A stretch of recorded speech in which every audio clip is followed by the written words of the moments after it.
Termizdagi qamoqxonadan 2 nafar mahbus qochib ketdi. Ularning ismi Sattor va Shavkat. Sattor katta miqdordagi narkotik moddalar bilan ushlangan.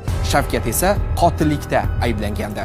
Reja sirli va xavfli bo'lgan. Mahbuslar metall kesadigan arra yordamida devordagi quvurlar va g'ishtlarni asta-sekin olib tashlashgan. Har safar tekshiruv kelganda teshikni choyshab bilan yashirishgan. Nazoratchilar esa buni payqamagan.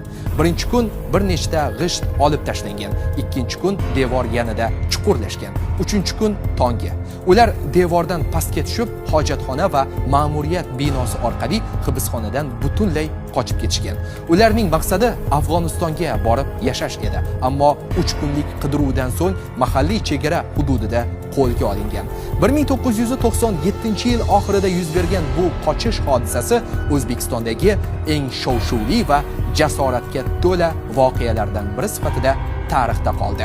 Sahifamizga obuna bo'ling va bizni kuzatishni davom ettiring.